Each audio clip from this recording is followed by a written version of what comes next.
নমস্কার, আমি শ্রীলেখা। শুরু করছি বঙ্গবার্তা, সবার কাছে সবার কথা।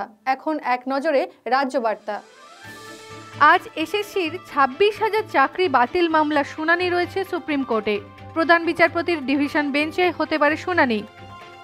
শিক্ষক উপাচার্য নিয়োগে বদল আনছে ইউজিসি। মঙ্গলবার রাজ্য সরকারের ডিএ মামলা উঠতে পারে সুপ্রিম কোর্টে। একই দিনে ওবিসি শংসাপত্র বাতিল সংক্রান্ত মামলারও শুনানি হতে পারে। প্রতিবেশীর সঙ্গে ঝগড়া করে গুলিবিদ্ধ নদিয়ার গৃহবধূ, আশঙ্কাজনক অবস্থায় চিকিৎসাধীন হাসপাতালে। তৃণমূল নেতার খুনে 4 দিন পরে মালদহে রাজ্যের ফরেন্সিক দল।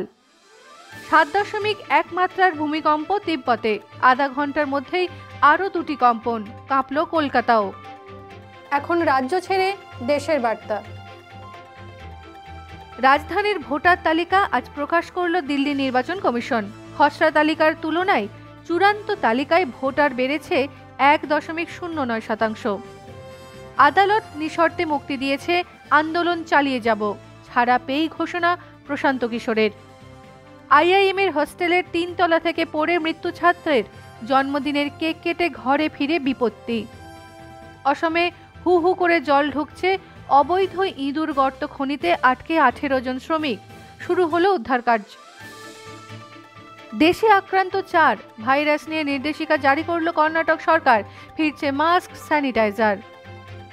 ভারতে মাইক্রোসফটের বিনিয়োগ পরিকল্পনা নিয়ে মোদির সঙ্গে কথা, সত্য নাদেলার। এবার দেশ থেকে বিদেশ বার্তা। ভারত সফরে এসে সে দেশের জাতীয় নিরাপত্তা উপদেষ্টা জ্যাক সালিভান বৈঠক করলেন প্রধানমন্ত্রী নরেন্দ্র মোদির সঙ্গে। এর জন্য আপনাকে সরকারে বসানো হয়নি, ইউনুসকে চাপ বৈষম্য বিরোধী ছাত্র আন্দোলনের। ভারতের সঙ্গে পরমাণু সহযোগিতা সহজতর করতে বিধি প্রত্যাহার করতেও রাজি আমেরিকা। পাকিস্তানের বিরুদ্ধে সিরিজের প্রথম টেস্ট জিতেই বিশ্ব টেস্ট চ্যাম্পিয়নশিপের ফাইনালের টিকিট নিশ্চিন্ত করে ফেলে দক্ষিণ আফ্রিকা। টিম ইন্ডিয়া পরবর্তী আন্তর্জাতিক সিরিজ খেলবে ইংল্যান্ডের বিরুদ্ধে। ঘরের মাঠে ব্রিটিশদের বিরুদ্ধে প্রথমে 5 ম্যাচের টি20 সিরিজের লড়াইয়ে নামবে টিম ইন্ডিয়া। আপনারা দেখছেন বঙ্গবার্তা, সবার কাছে সবার কথা।